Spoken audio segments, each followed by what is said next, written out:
one of the things that makes it complicated, retirement. There's no clear image about what it should look like. That's why many people are frightened of it. Most people think that retirement is a finish line, but what if it's actually a reinvention? In this episode, I sit down with two legendary professors, Teresa Amabile from Harvard and Lotte Bailyn from MIT, who spent 10 years researching what really happens when high-performing professionals step away from work. What they discovered will challenge everything you think you know about identity, purpose, and what it means to truly let go. So if you're not thinking about retirement yet, you will after this. What are the biggest misconceptions that people have about retirement? It is a process that unfolds over time. Retiring actually takes work to have a smooth transition. What role do organizations play in ensuring employees transition out of work in a healthy, fulfilling way?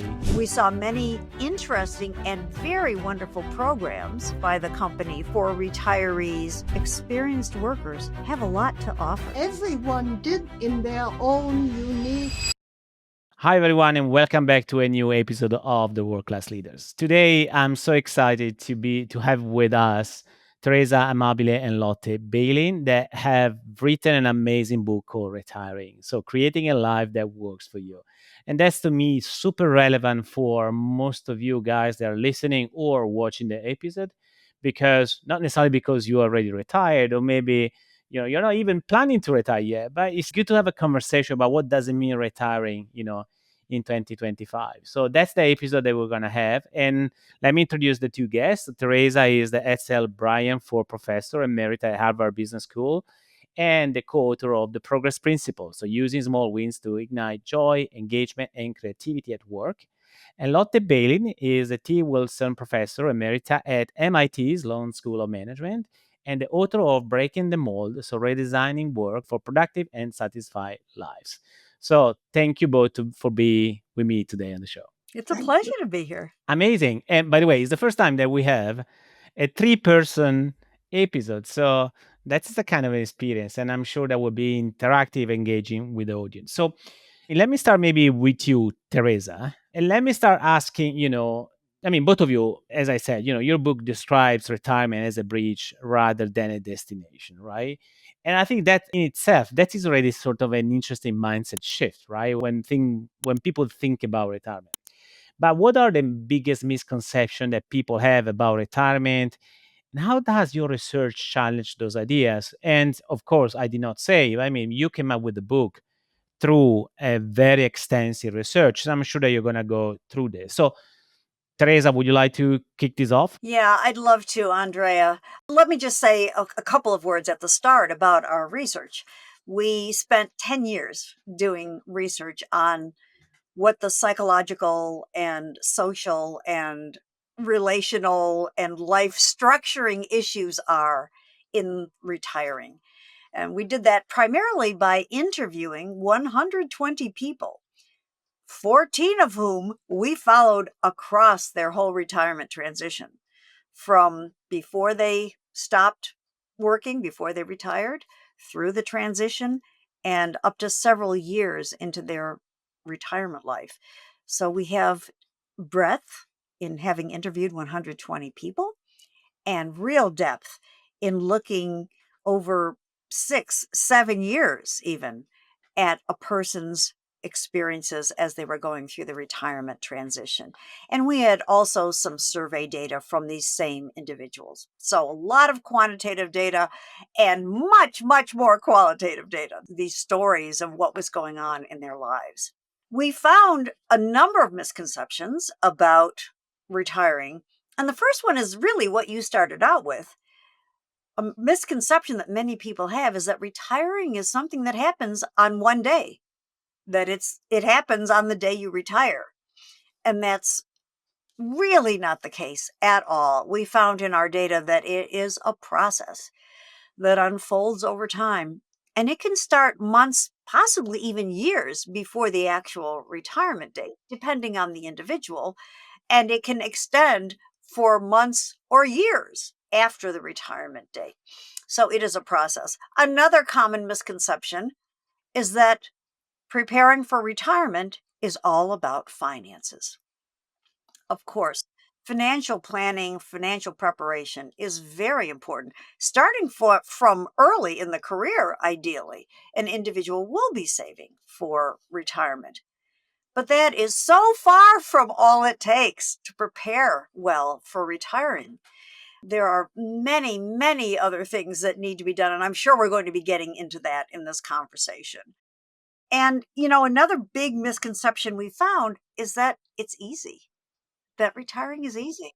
It's just about ending your career, closing things down at the office, and then from then on, it's like rolling off a log. It's easy. Maybe it's all about relaxation. And we found that no, retiring actually takes work. It can be enjoyable work, but it does take time and effort and attention to have a smooth transition into a satisfying retirement life. That's amazing. Lotte, anything to add from Yeah, your well, perspective? one of the things that makes it complicated, retirement, there's no clear image about what it should look like. If you're transitioning to a new job, you somehow have a sense of what that job is about, or you're getting married, There's no image. They are negative images. You're just going to play golf all day. But there's no image of it, which is what makes it complicated and why it does require work. And I might add, that's why many people are frightened of retiring, frankly. Right. Is it fair that there is a mismatch between what people expect when are gonna start, to be retired, then what is the reality once they retire? Meaning, did you notice in your research a couple of things? One is whether most of people they are not prepared unless maybe just financial, as you said, Teresa. And second, whether there's a mismatch in expectations in terms of what you really expect. Maybe it's gonna be, like fun and playing golf and enjoying. The reality then is probably different than what people expect. Lotte, do you want to take that one or shall I? Yeah, we did find that the people who are not retired, who are just contemplating, have these worrisome images, whereas in fact the people who already are retired usually have quite positive images. So the mismatch Interesting. actually serves the purpose in a way of the person retiring because things are somewhat better than they had wanted.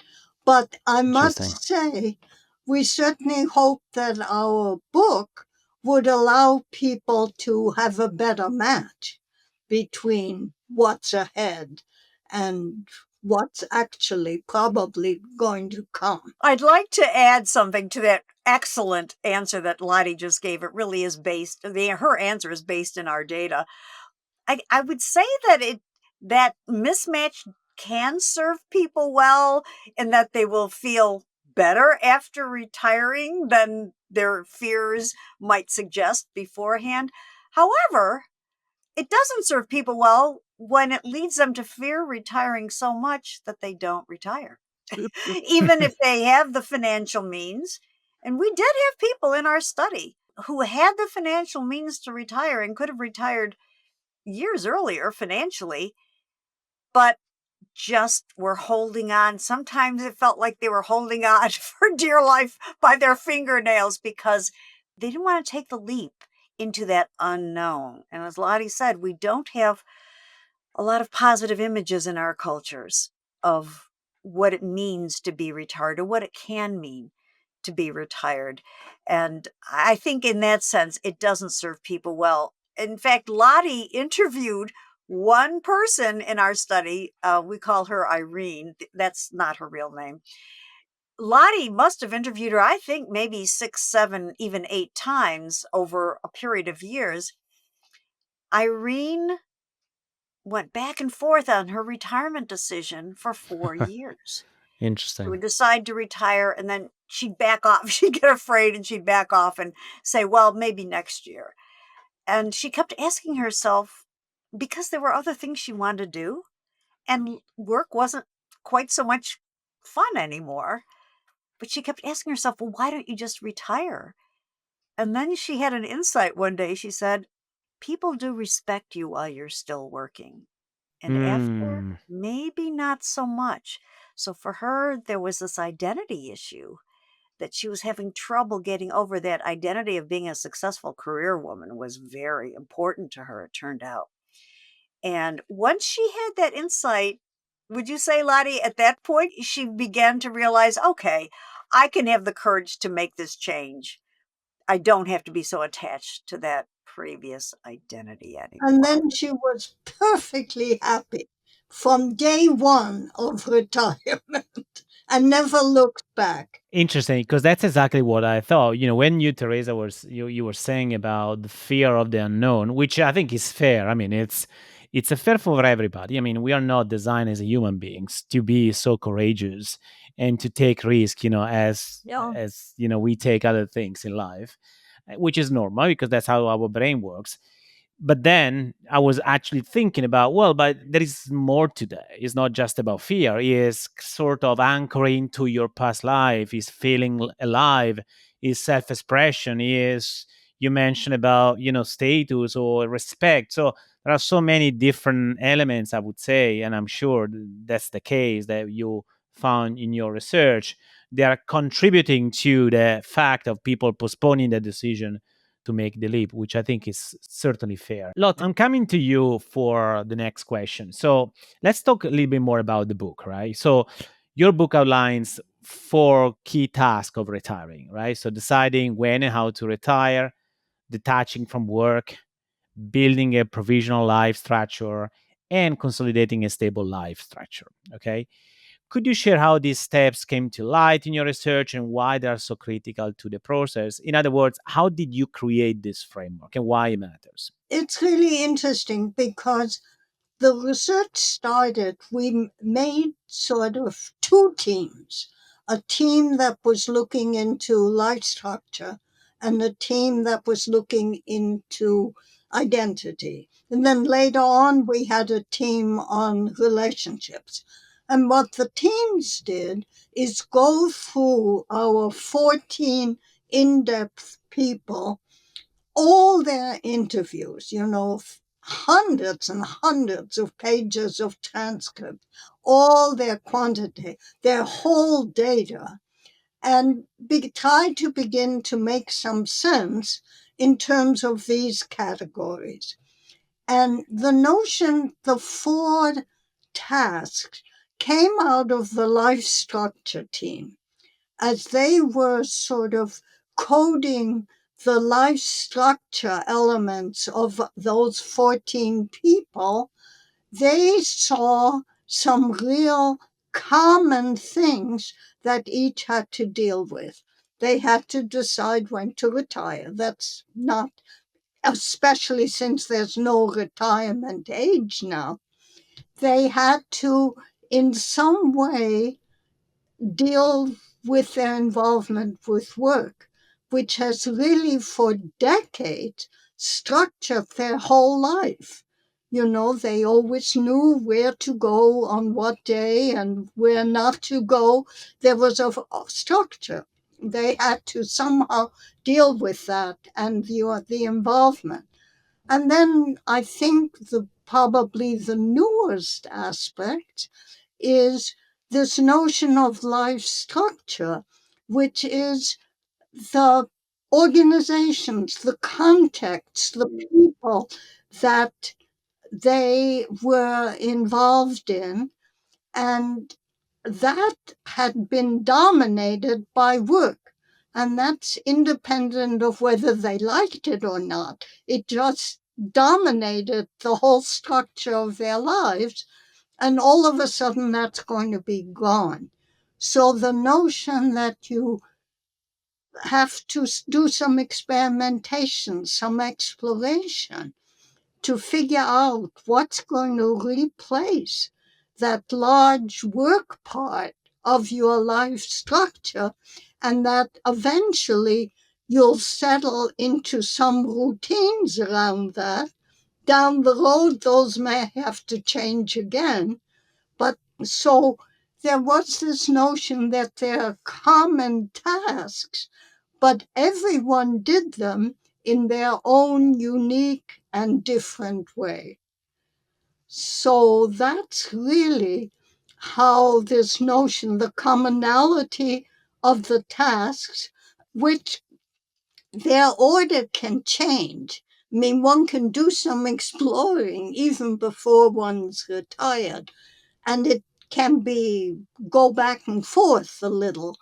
That's a sort of commonality. But the way those tasks are accomplished can be completely different and was different in our people. So we tried to make that distinction of the commonality of the tasks and the totally individual way in which they can be accomplished. Yes, and that's why we call them tasks rather than stages, actually, because stage implies first you do this, second you do this, right? There are 4 tasks, as you enumerated them, Andrea, and as Lottie described them more deeply, but they don't necessarily happen in that invariant sequence.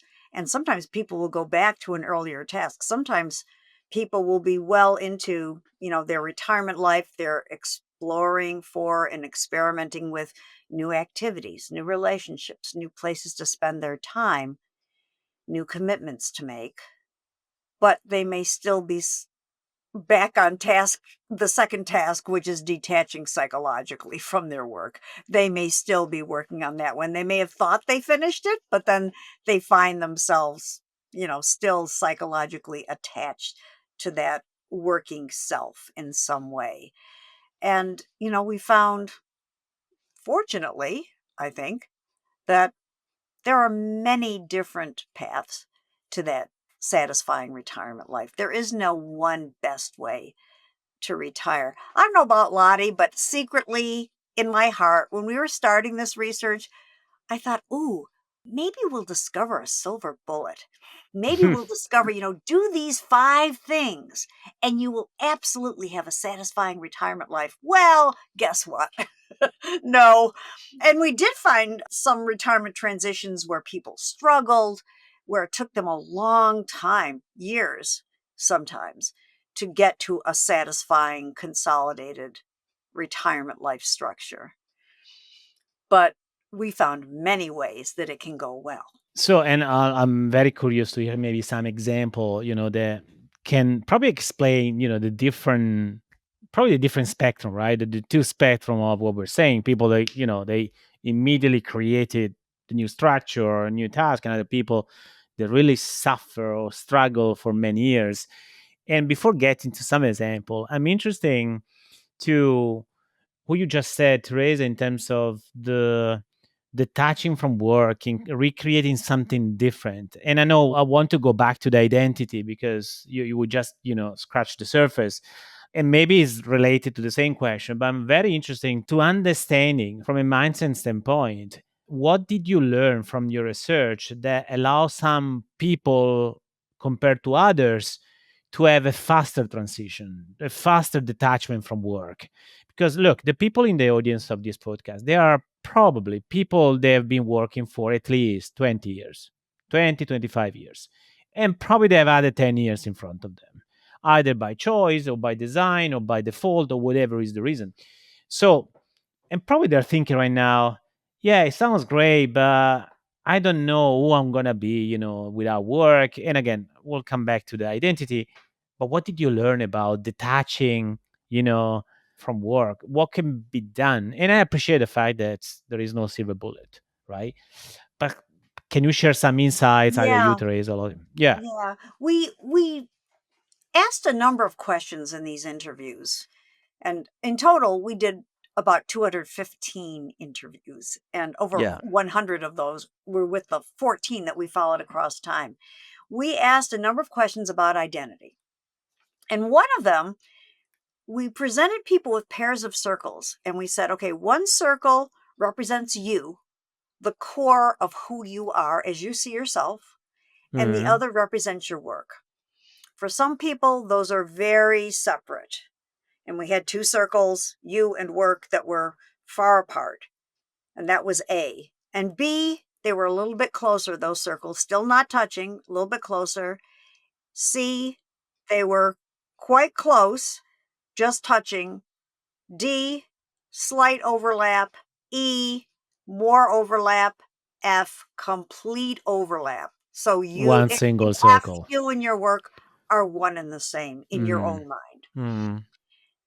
That was a very informative question, and it fit with the answers to the other identity questions. And we did find a number of professionals, particularly those who had been in their profession, the same profession, for many, many years, saying E or F. Those individuals often had difficulty detaching psychologically from their work. They could not envision who they would be without their work. In fact, one of our participants was a partner in his consulting firm. We call him Jay.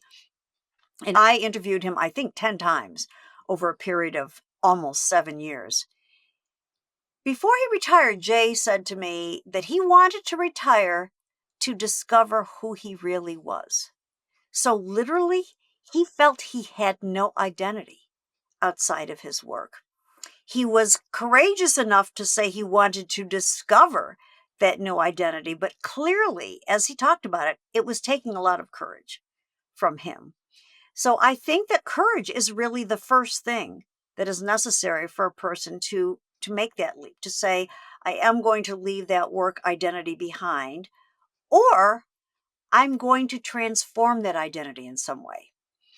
So Mm. we found people, and that transformation of an important work identity is one form of what we call identity bridging. And to the extent that people could do some identity bridging, and that is across, you carry some important piece of your pre-retirement identity across that retirement bridge with you.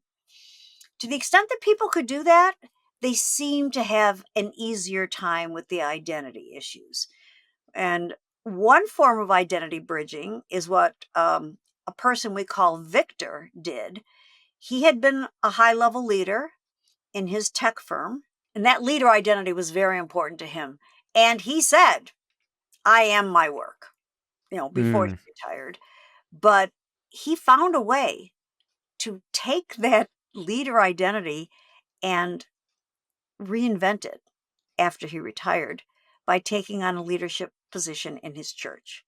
He had been a member of this church for decades, engaged, but engaged in a relatively ordinary way because his work was so all consuming. And when he was asked to join the board of the church after he retired, he did join the board. And in a span of just a few months, he had agreed to take on the chairmanship of the board, and he had agreed to lead the capital campaign that the church was just getting started.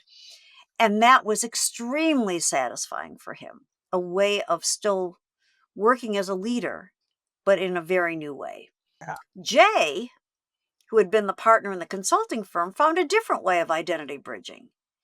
He revisited an old identity from much earlier in his life, and he revived it as he was about to retire. Do you know what hot rodding is, Andrea?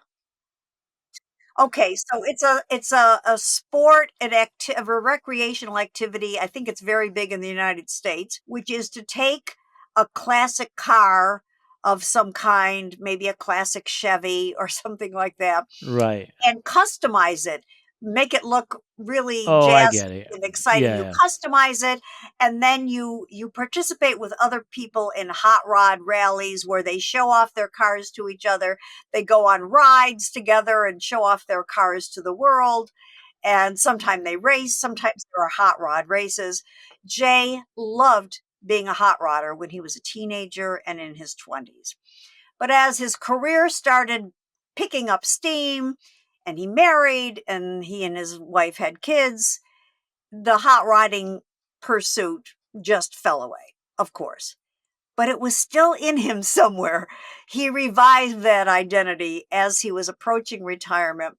He bought himself a car to customize as a hot rod, and he started tinkering with it in his garage as he was working half time in the months just before he retired. And that revived identity is a different form of identity bridging. And it really helped him to eventually detach from what he called working Jay and become retired Jay. Let me just go back a little to the timing part of your question. I'm not sure fast should be necessarily the goal. We Hmm. have people who wanted to sort of contemplate for a while, see how they're doing, reflect on their relationship to work and what might come later. And so I'm not sure that we should think of fast as necessary. It, depends a little on As who an you outcome, are yeah. and what you Yeah. want, but it doesn't necessarily have to be fast. It can be a gradual transition, and something will come up that maybe will allow you to bridge those identities. Just to give you another example, we had this engineer who loved problem solving. So he retired, so he started helping his neighbors fix whatever needed to be fixed. He made himself some business cards saying, you know, he'll fix things for you. He told us, I know it's only a hobby, but now if people ask me, what are you doing? give them a business card. So that emerged out of sort of reflecting on what he didn't want to miss and how he could put it into another context. Yeah, and he didn't like saying he was retired. Some people resist that. And we asked them all in the interviews, what do you say when people ask you what you do?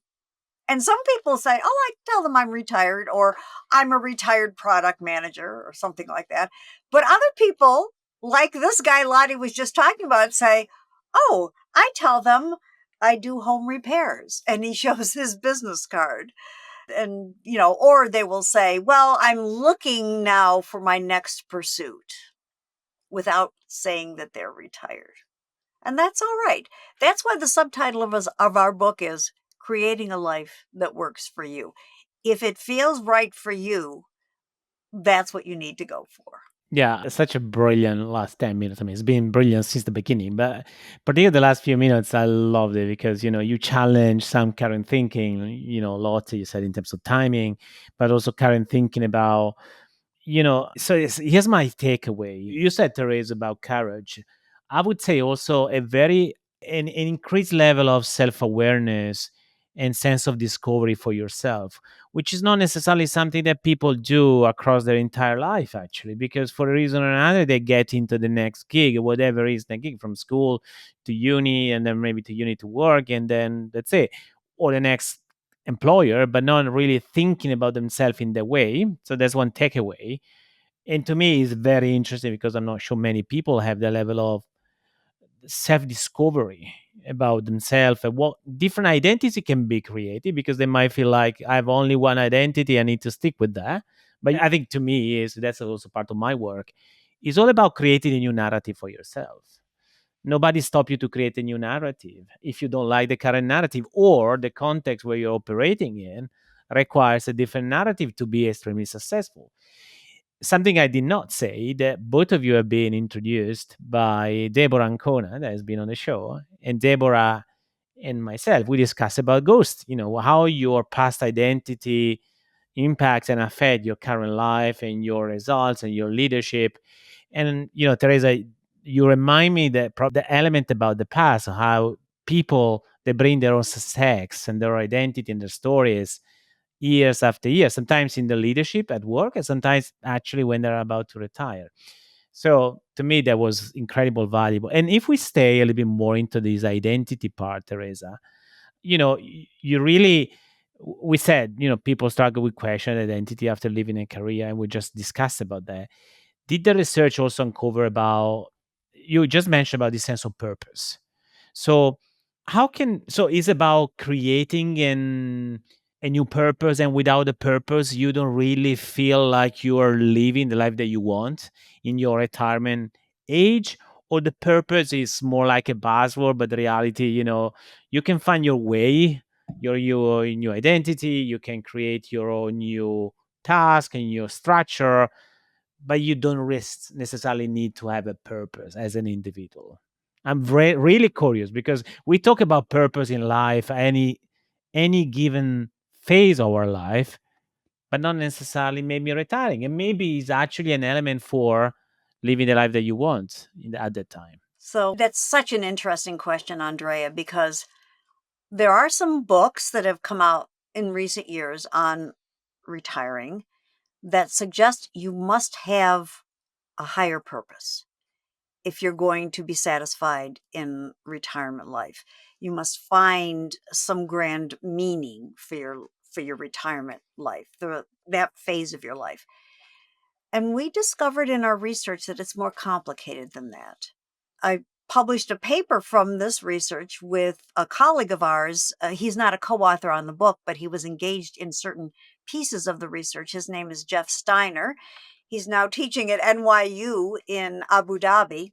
We found in this paper that Jeff and I did that when we looked at all 120 people we interviewed and we analyzed their interviews in terms of how they spoke about their vision of life and their vision of work and career, we found that they fell into 4 different ways of viewing life.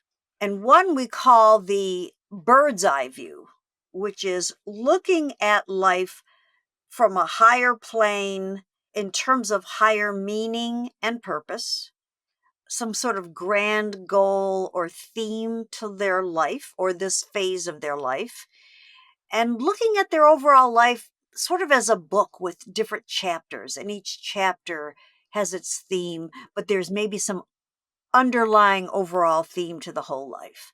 That's the Right. bird's eye view. And I think that's what these recent writers have been talking about.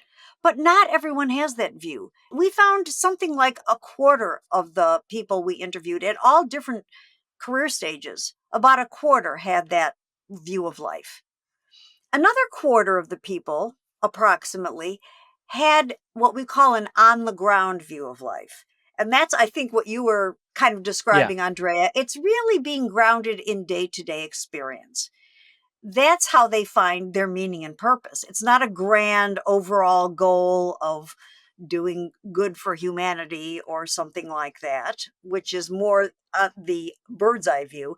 The on the ground view is I want every day to have a positive experience. And sometimes that means doing volunteer work, but sometimes it means reading books that I enjoy or getting my house organized in a way that's pleasing to me or Yes. interacting with a dear friend for at least part of an hour each day. It can mean different things, of course, for different people, but they're focused more on deriving meaning and purpose from their day to day experience on the ground. There are people who don't have either view because they're not thinking about their life really at all. They're just trying to do the next thing that's in front of them. They're fighting fires maybe all the time at Yes. work or at home. And those people we call having the in the trenches approach to life. They're just fighting day by day in the trenches and can't poke their head up and even have an on the ground view. And then there are people who integrate the bird's eye view and the on the ground view. They go back and forth between saying, an example of that is someone who, I'm thinking of Bob, the person we call Bob Lottie, who was able to think about his life in terms of a higher spiritual being and his connection with that higher spiritual being and his connection with everything in the universe. He had a very spiritual approach to life, but he also focused on the quality of his day to day experience and how he was spending his time and did it feel satisfying and right to him. So there were people who had that integrated view. We found that the views that people had in their working life tended to carry over into their retirement life. although there were sometimes shifts. There were a couple of people who were in the trenches, couldn't get their heads up above there before they retired. And at various points in their post retirement life, one of them developed an integrated view and the other one developed an on the ground view.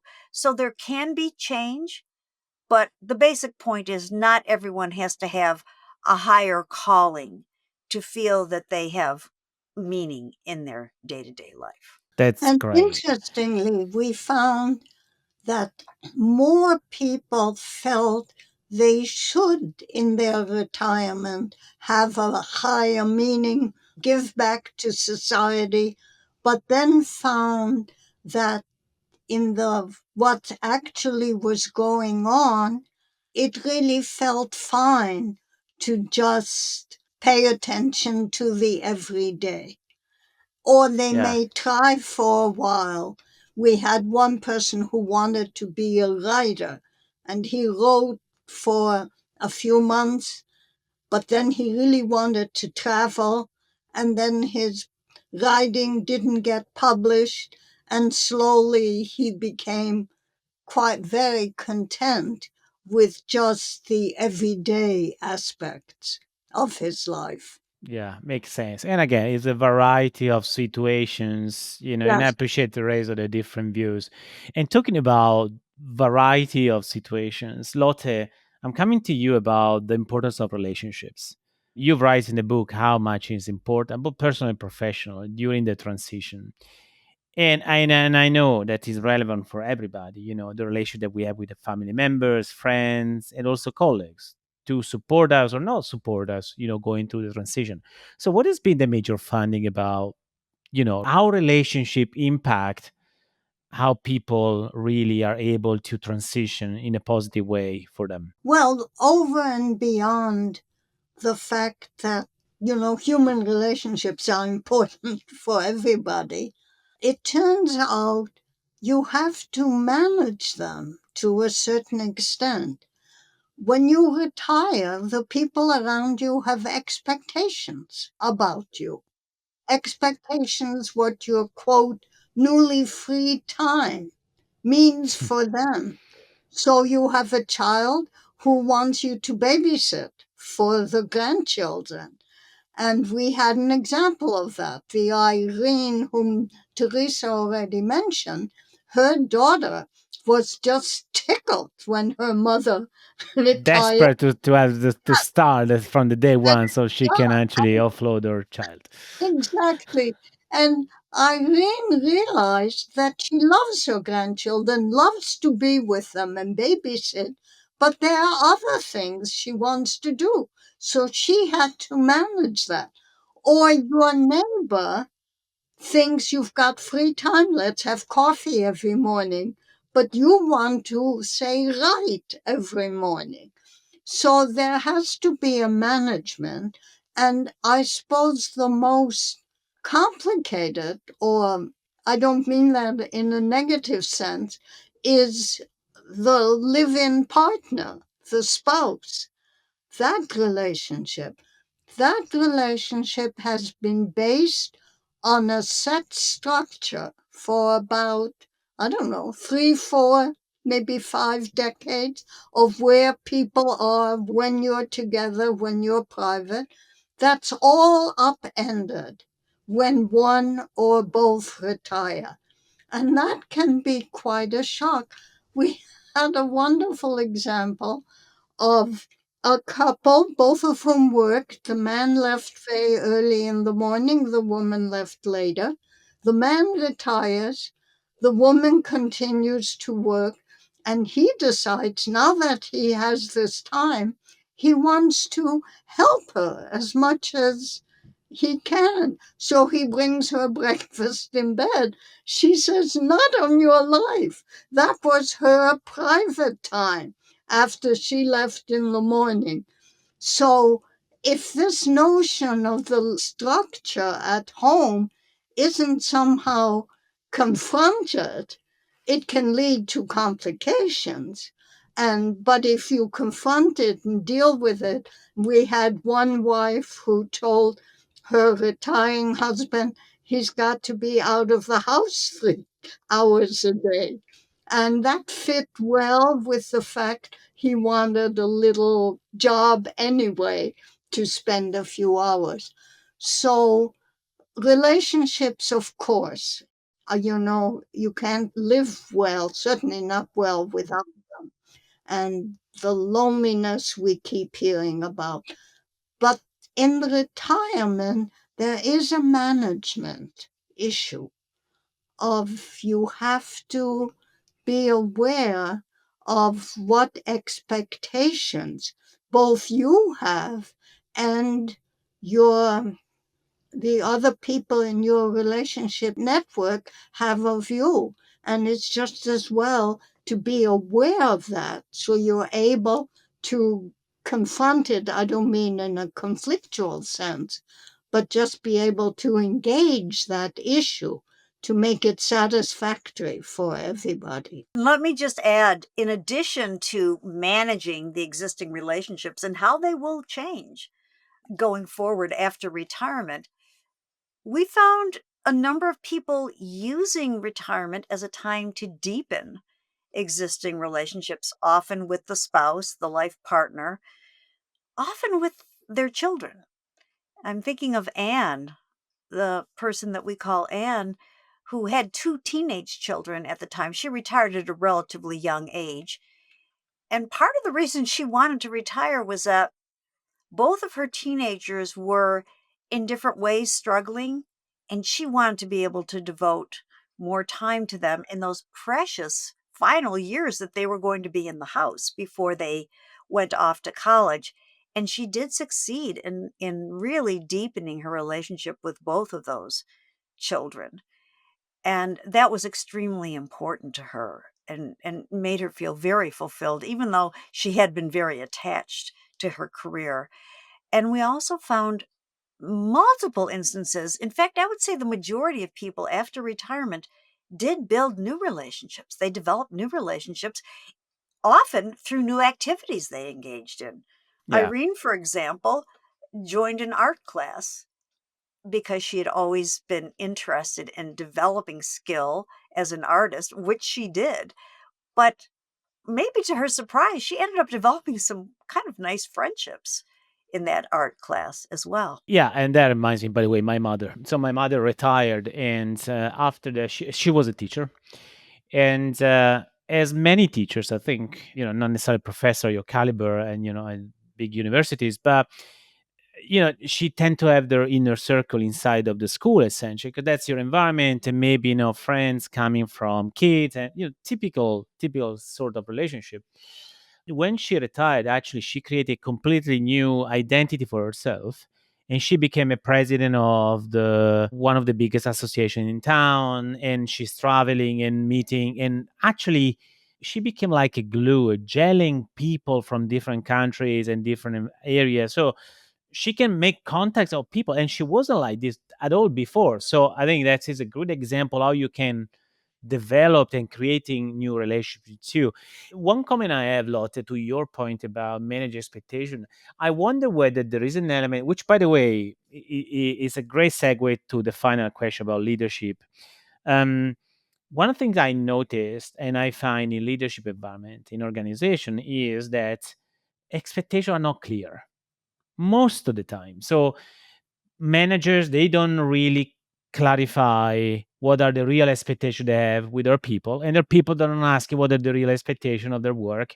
So there is some sort of gray area where people, they feel like they have to do something, but the reality is not clear whether they have to do it or not. So again, it's a mismatch of expectation in both parties.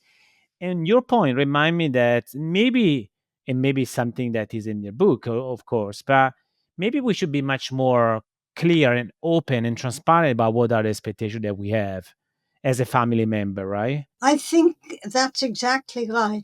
And that's where other people can play a role, at least say vis-a-vis the person who's retired. Other people can ask them what's on their minds, what do they want, what do they value, and maybe a friend can do that to the spouse. What are you worried about with the change with retirement? So that there are external relationship issues where other people can help clarify those kinds of expectations. Because once the expectations are out in the open, it's usually pretty clear how you can deal with them. It's Yes. because there are different expectations on the both sides that can create the problems. Yeah, and that remind me, what you just said, the example that you made about the woman that she didn't want to have, her husband around. Yeah. Maybe it's just a matter of talking openly and transparently as a couple and say, look, that's what I expect from you, and that's what you're expecting from me. That's sort of, ground rules, how we're going to work in a different setting. So I think it's great. Once it's clear where the different expectations are sort of conflicting, the solutions are usually easy. Yeah, exactly. But sometimes I don't think people they talk enough about, it, even if they are couples that have been married for I don't know 30 Yeah, years, and I yeah, think that's something I've seen exactly. myself. Okay, great. So let me get to the final question. I mean, we can go for another hour, but I'm conscious about your time and the time of our audience. So last question, I'm gonna start with you, Teresa. It's is a lesson for leaders in organization. And to wrap up the conversation. So look, your book isn't just for individuals, it's also for leaders and organizations. So what role the organization play in ensuring employees transition out of work in a healthy, fulfilling way, and why should they care about this task or phase of life?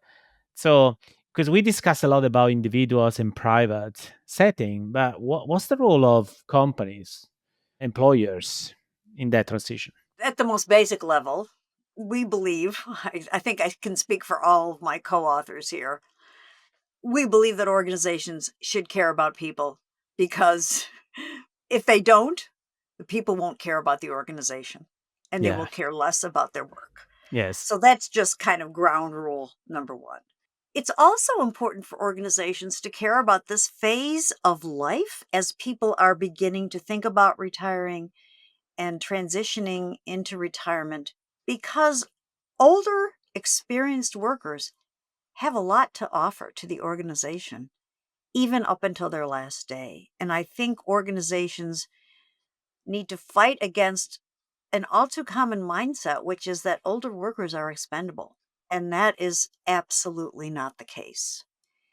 So we found that organizations can have a significant impact on the retirement experience of individuals that can bounce back to what happens in the organization itself.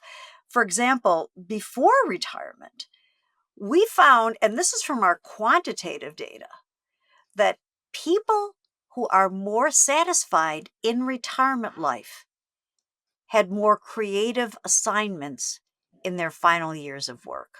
So I think managers, leaders are often tempted to give busy work or mindless work to people who are going to be retiring in the next year or two. That's a big mistake because Yes. not only do they Agreed. have a lot to offer, but if they can engage in complex creative problem solving, have creative assignments, that is, assignments that call for creativity, they will be able to contribute more to the organization and they as individuals will be more satisfied in retirement life. So that's a win-win for the organization and the individual. Including coaching and mentoring the young generation at work, which is, Absolutely. Absolutely. One of our participants named that we named Donna found coaching employees in the sales organization of her company to be her most satisfying assignment. And she was able to do that assignment in her last years of work.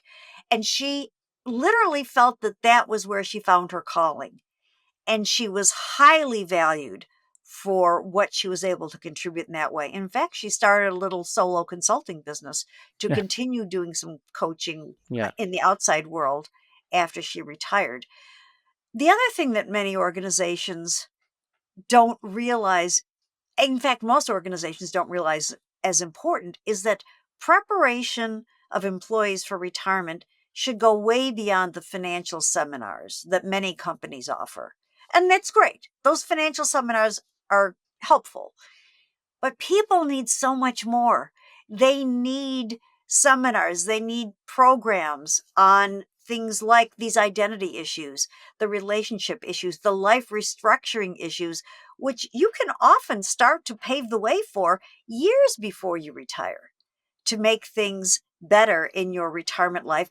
And people will be less fearful of retiring and less reluctant to let go of their careers to the extent they feel they've got something positive to go to after they retire.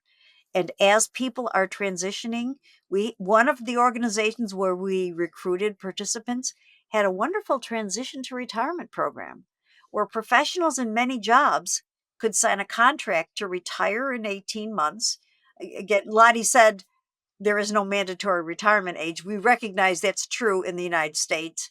It's not necessarily true in many European countries, but people in this company, this US company, signed a contract to retire in 18 months. And for those 18 months, they could work 3 days a week, get paid for 4 days a week, and retain their full benefits. Employees loved the program, but it also allowed the company to be able to much better plan succession and staffing. There are So so that many was, creative ideas that can be, yeah, another win-win. And after people retire, we saw many interesting and very wonderful programs like newsletters for retirees, social media groups, occasional parties thrown by the company for retirees, which sometimes included people who were currently still working, and part-time contract work opportunities for people after they retired. And one small thing that can be very meaningful is simply calling them alumni of the company rather than retirees, I like which it. replaces a negative stereotype with a positive one. I You like it a know, lot. I would like to emphasize one part of Teresa's, which is the phasing down. Be, you know, phasing down your work, not to make it meaningless, but to phase the amount of time and energy you have to put into it, which we saw not only in this company, which had this very positive program for a while, but also some of the people, our people, had made individual arrangements to go down to 4 days a week. Now, it would be better if it weren't only individual, could be available to everybody, not only to those who can manage it with their managers. But all those people who had that benefited greatly and made the transition to retirement much better. So if companies could think in those terms, not either a program or make the individual arrangements available to more people, I think would be very helpful to both the company and the person. Yeah, and honestly, my experience, many years working in organization and working with leaders now, I can definitely say that this conversation we just had in the last 5 minutes is definitely overlooked. There is no conversation enough. There is more about, okay, these people are about to retire in X period of time. Well, let's see what benefit we can give them. Or let's see how we can, transition them. But really is we have a younger generation there. So let's bring them up front. And so there is one thing to me is a critical conversation to have.